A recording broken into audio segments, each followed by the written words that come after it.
E aí, meus queridos cinéfilos, tudo bem com vocês? Aqui quem fala é o João Pedro. Estamos de volta aqui para mais um vídeo no canal do Cinema com o João Pedro, né? E no vídeo de hoje nós não vamos falar sobre cinema, nós não vamos falar sobre televisão, nós vamos falar sobre livros. Mais especificamente os livros de um autor norte-americano chamado J.D. Salinger, que foi uma das melhores descobertas literárias que eu tive em 2023 e que acabou me ajudando bastante no meu TCC, né? Bom, J.D. Salinger, ou Jerome David Salinger, é um escritor norte-americano que nasceu em Nova York no ano de 1919 e cujo trabalho mais conhecido é o único romance que ele publicou, que é O Apanhador no Campo de Centeio. Para quem não sabe, ele conta a história de um adolescente chamado Holden Caulfield, que ele simplesmente um dia desiste da escola preparatória que ele está estudando, né? E ele vagueia por alguns dias por Nova York, procurando coisas para fazer, se conectando a pessoas e procurando um propósito para a vida dele, né? Porque ele vê que a vida dele na escola não tem propósito. Mas, antes da publicação de O Apanhador no Campo de Centeio, que foi em 1951, a partir de 1948, ele passou a publicar alguns contos para a revista New Yorker. Para quem não sabe, a revista New Yorker foi a casa inicial, né, de duas das reportagens mais importantes do século XX, se pá, da história, que foram Hiroshima, do John Hersey, publicado em 1945, né, originalmente na revista, e A Sangue Frio, do Truman Capote, que é uma das reportagens investigativas mais literárias já produzidas e vale muito a pena ler, mesmo se você não for da área de jornalismo, eu altamente recomendo esses dois livros. E o meu interesse pela obra do J.D. Salinger surgiu pelos comentários que o Ben Yagoda fez nesse livro aqui, que é About Town, sobre a história da New Yorker, onde ele fala que os contos que o J.D. Salinger colaborou para a revista foram altamente aclamados, tanto pela equipe editorial da revista quanto pelo público, né? Inclusive, um dos contos dele, que é Franny, né, que está contido nesse livro aqui, é, foi um dos contos que teve mais correspondência por parte da New Yorker na época. E o meu interesse só aumentou para ler as obras do J.D. Salinger quando descobri que a obra conjunta dele serviu de inspiração para os 3 primeiros filmes do meu diretor favorito, que é o Wes Anderson. Inclusive, esse livro aqui, o Wes Anderson Collection, faz parte da bibliografia do meu TCC. E nele, né, eu descobri que tanto O Apanhador no Campo de Centeio quanto os contos do J.D. Salinger foram uma influência muito grande em Pura Adrenalina, 3 é Demais, e Os Excêntricos Tenenbaums, né, os 3 primeiros filmes do Wes. Então isso apenas aumentou o meu interesse para ler a obra conjunta do Salinger, né? E o Apanhador no Campo de Centeio, em particular, atraiu o meu interesse, primeiro porque ele foi um livro bem controverso no lançamento inicial dele em 1951, né, nos Estados Unidos.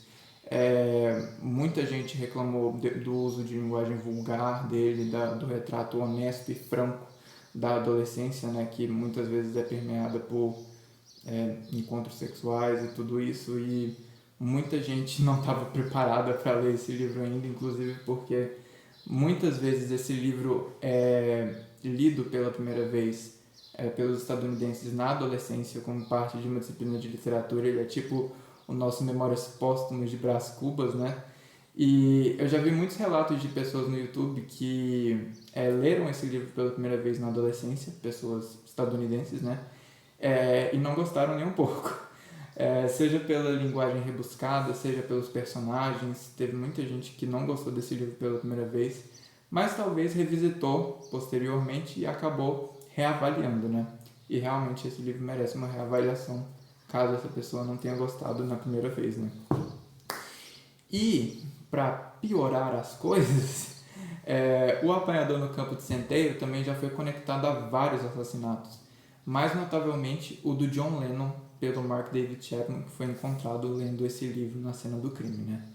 E embora que as críticas negativas possam taxar o trabalho do J.D. Salinger como pretensioso, como algo egoísta, né, centrado ali só nele mesmo, ou algo repetitivo, porque ele trabalha os mesmos temas ao longo da bibliografia inteira dele, é inegável a influência que o trabalho dele teve em obras culturais posteriores, seja pelo retrato que ele fez das famílias suburbanas norte-americanas, seja pelo retrato que ele fez da adolescência, seja pelos personagens dele que são essencialmente insatisfeitos, seja pelo senso de humor satírico dele.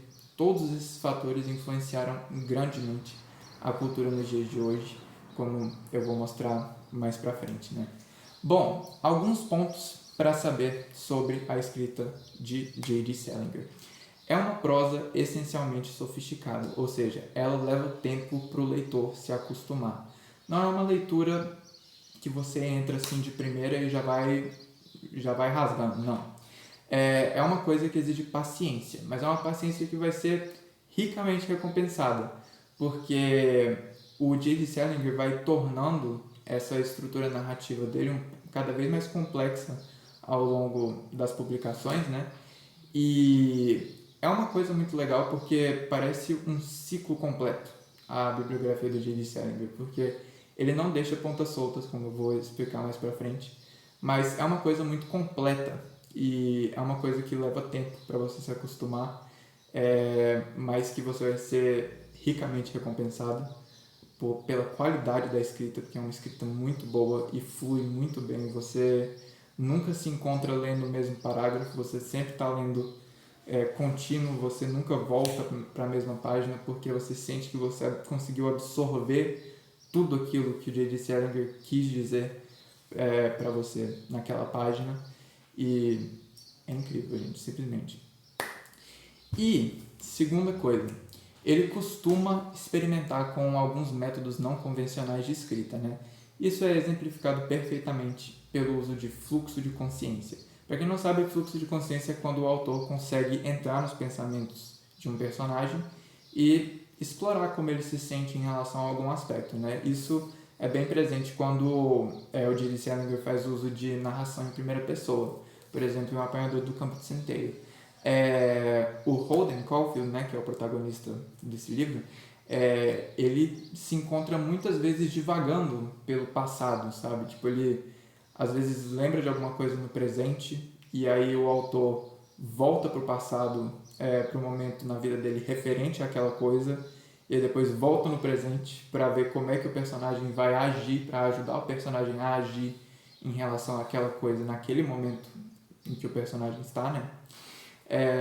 E é uma coisa muito fluida, sabe? Não é abrupta, não é uma coisa que o J.D. Salinger introduz em um capítulo, aí corta, vai outro capítulo pro flashback, e depois corta de novo e depois volta pro presente. Não, é tudo no mesmo capítulo, é tudo muito contínuo. E isso faz a leitura ficar bem mais ágil e bem mais fluida e bem mais agradável, para falar a verdade. Outra coisa que faz os personagens do J.D. Salinger serem cada vez mais próximos da realidade, né, a maneira com que eles falam. O tom dos diálogos do J.D. Salinger é puramente conversacional. Não são aqueles diálogos refinados, rebuscados, que tem vários floreios e tudo, não. São conversas que talvez pessoas da vida real teriam. E essas conversas foram traduzidas de forma perfeita pelo Caetano W. Galindo, que entre várias outras obras, né? Ele também traduziu Ulisses, do James Joyce, e ele consegue reter muito bem esse tom conversacional dos diálogos do J.D. Salinger para o português. Eu amei a tradução dele. Outra coisa sobre os personagens do J.D. Salinger. Raramente eles pertencem a classes sociais altas. Normalmente os personagens do J.D. Salinger são personagens na classe média ou média baixa. E as classes mais altas, né, são alvo de sátira. E é muito interessante essa estratégia que o J.D. Salinger consegue utilizar, porque isso acaba aumentando o alcance de potenciais leitores da obra dele. Porque ao invés de fazer de tudo isso, de toda a obra dele, algo bem sofisticado, algo bem nichado, algo bem, tipo assim, apontado para a elite, né? Não. Ele centra as coisas na realidade, faz dos personagens dele pessoas que parecem reais, e nisso ele acaba aproximando os personagens dele do leitor, e foi uma escolha certeira e sensacional. E ainda por cima, os temas que são abordados na bibliografia do J.D. Salinger, amadurecimento, insatisfação, infelicidade, desencantamento, relações e conflitos familiares, ansiedade, angústia, tudo isso consegue pôr uma universalidade no trabalho do J.D. Salinger de forma que é um trabalho atemporal, porque não são sentimentos restritos à época na qual o J.D. Salinger escreveu, mas sim sentimentos que perpassam todas as gerações, que todas as pessoas passam. Então, é uma coisa realmente incrível de se ver, porque você vê que a literatura conseguiu superar o tempo, né? Tipo, ela não ficou datada, ela consegue se comunicar com os leitores da atualidade, isso é muito legal. E a obra conjunta do J.D. Salinger, né, que além do único romance que ele escreveu, que foi Apanhado no Campo de Centeio, ele tem 3 compilações de contos, né, todos publicados inicialmente na New Yorker, que são o 9 Histórias, que foi o primeiro a ser publicado, o Franny e Zoe, e o Erguei Bem Alto, A Viga, Carpinteiros e Seymour, Uma Introdução. Eu chamo a bibliografia do J.D. Salinger de versátil porque ele começou com os contos do 9 Histórias, né? E aí depois foi para o romance, no Apanhado no Campo de Centeio. E daí ele voltou para os contos, só que ele fez dos contos dele coisas cada vez mais complexas com a estrutura narrativa. Tanto que o Franny e Zoe aqui, que é um volume tão grosso, tão espesso quanto o 9 Histórias, por exemplo, quase. Mas aqui tipo, só tem 2 histórias, porque Franny é um conto bem padrão. Já Zoe, que é a segunda história, é uma novela, ou seja, é uma estrutura narrativa que é curta demais para ser considerado um conto, longa demais para ser considerado um conto, e curta demais para ser considerado um romance. É um meio termo ali, né? E já o Erguei Bem Alto, A Viga, Carpinteiros e Seymour, Uma Introdução, é de longe a obra mais prolixa dele. Porque são 2 novelas e cada uma mais longa que a outra, mas, como eu disse anteriormente, é uma escrita tão boa que flui muito bem e é uma leitura bastante ágil. Eu não esperava a hora de continuar a ler as obras do J.D. Salinger enquanto eu estava lendo, de tão viciantes que elas são. Então, caso vocês se interessem pela leitura das obras do J.D. Salinger por causa desse vídeo, eu recomendo que leiam na ordem de publicação nos Estados Unidos, que é o Apanhador no Campo de Centeio, que foi o romance, e aí depois as compilações de contos, começando com 9 Histórias, aí depois Franny e Zoe, e por último Erguei Bem Alto, A Viga, Carpinteiros e Seymour, Uma Introdução. E uma coisa muito legal que acontece nos contos do J.D. Salinger é que eles têm como fio condutor a vida de uma única família, que é a família Glass, composta pelo casal Les e Bessie, que são os pais, né? E eles têm 7 filhos, na ordem de idade, né? Do mais velho até o mais novo. A gente tem o Seymour, o Bud, eu acho que é a Bubu, aí depois os gêmeos, Walt e Waker, e aí os mais novos que são o Zoe e a Franny. Eu acho que foram 7. O Seymour, Bud, Bubu, Walt e Waker, Zoe e Franny. E essas 7 crianças foram crianças prodígio. Elas participaram de vários programas altamente intelectuais de rádio e é muito legal ver como que com o crescimento, né, com o amadurecimento, essas crianças se tornaram essencialmente desencantadas com a vida. Elas se encontram sempre insatisfeitas, tem uma coisa na cabeça delas que está tirando elas do sério. E é muito interessante ver como é que esses dilemas concordam, né, com os rituais clássicos do amadurecimento e isso é inclusive intensificado pelo fato de elas serem crianças prodígio, né? E eu achei isso muito interessante. E o mais legal é que, mesmo nos contos onde nenhum membro da família Glass aparece, que são poucos, Um membro específico da família Glass, que é o Bud, né, o segundo filho, ele assume a autoria desses contos que não aparecem na família Glass. E mesmo assim, vários aspectos presentes na família Glass aparecem nos personagens desses contos onde eles não aparecem.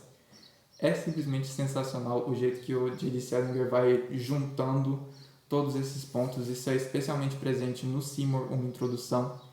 E é simplesmente sensacional ver tudo isso virar um ciclo completo, né?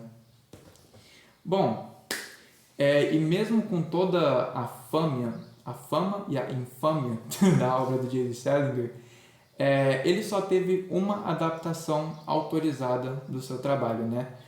O trabalho adaptado em questão está aqui nesse livro, 9 Histórias, que é o conto Tio Novelo em Connecticut. Foi adaptado em um filme de 1949 chamado Meu Maior Amor e foi um fracasso total, especialmente porque ele desviou drasticamente da história original e por esse desvio drástico, o J.D. Salinger acabou proibindo qualquer adaptação posterior de qualquer um dos trabalhos dele. E tiveram várias propostas, acreditem quando eu digo isso. E essa foi uma decisão que foi mantida pela família do J.D. Salinger após ele morrer, em 2010. E, eu acho que até o momento, a não ser que surja uma ideia genial para uma adaptação do Salinger, provavelmente a única oportunidade que a gente vai ter vai ser quando as obras dele entrarem em domínio público. Então isso vai demorar bastante ainda, mas vamos ver, talvez valha a pena esperar. Mesmo assim, mesmo não tendo tantas adaptações autorizadas, a influência do J.D. Salinger em obras culturais posteriores é 100% visível. Alguns autores, como o Steven Chbosky, de As Vantagens de Ser Invisível, e o John Green, de Quem é Você, Alaska e A Culpa das Estrelas, já assumiram o J.D. Salinger como uma das principais influências deles, né, nas carreiras literárias deles. E quando você lê essas obras, As Vantagens de Ser Invisível, Quem é Você, Alaska, você consegue ver os mesmos dilemas que o J.D. Salinger estabeleceu nos personagens desses autores. Então, ver essa influência, sabe, refletida em obras posteriores, em obras mais atuais, mostra o quanto que esses livros, o quanto que essas obras originais são atemporais e realmente comunicam com o dia de hoje. Então, é uma coisa simplesmente sensacional, minha gente. E já no caso de filmes, né, além dos filmes do Wes Anderson, que eu já falei, em que várias cenas, aqui em especial nos Excêntricos Tenenbaums, me remeteram a alguns contos do J.D. Salinger, a gente tem casos notáveis, né, de influências em Um Apanhador no Campo de Centeio e também nos contos do Salinger, né? A gente tem Os Incompreendidos, que nem um filme em língua inglesa porque é um filme francês de 1959, do François Truffaut, que foi um dos primeiros filmes da Nouvelle Vague, né? Que todo mundo fala que é uma adaptação não oficial de O Apanhador no Campo de Centeio, porque é muito similar à jornada que o Holden Caulfield percorre ao longo do livro. A gente só troca a ambientação de Nova York para Paris. Simplesmente, só isso. E aí tem outro filme, esse já é americano, um filme de 2002, chamado A Estranha Família de Igby, que o diretor queria inicialmente fazer um romance. Só que aí ele transformou em roteiro, e aí o roteiro ficou muito parecido com O Apanhador no Campo de Centeio. Inclusive tem até um pouquinho ali da família Glass, né? Então, é uma influência clara e todo mundo fala que, todos os críticos falam que A Estranha Família de Igby é uma adaptação não oficial do J.D. Salinger e uma tremenda homenagem ao legado que ele deixou, né? Então, a influência perdura e mesmo que seja uma leitura não tão fácil assim de se adentrar à primeira vista, só para vocês terem uma ideia, as edições da Todavia, né, elas não têm nada na orelha, nada aqui sobre o autor, nada de sinopse, a mesma coisa nos livros de contos, não tem nada aqui, nada, vai direto ao ponto. E isso mostra o quanto que o trabalho do J.D. Salinger não precisa de introdução, porque mesmo que não seja uma leitura fácil de começar, né, não tão tipo assim, facilmente recomendável, né, é uma escrita, é uma prosa que perdura, seja por causa da abordagem da família norte-americana, né, seja por causa da abordagem da adolescência norte-americana, seja por causa dos temas de amadurecimento, de angústia, de ansiedade, de insatisfação, seja por causa do senso de humor satírico. De um jeito ou de outro, a influência do J.D. Salinger é vista até os dias de hoje, promete perdurar por muito tempo, até, se Deus quiser, a gente ter algumas adaptações aí oficiais num futuro próximo, eu assim espero.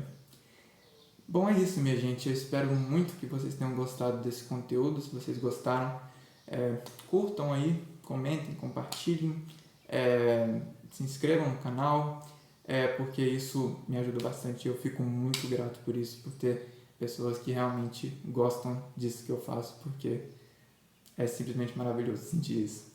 E então, é isso, minha gente. Eu espero que vocês tenham gostado. Até a próxima. Falou!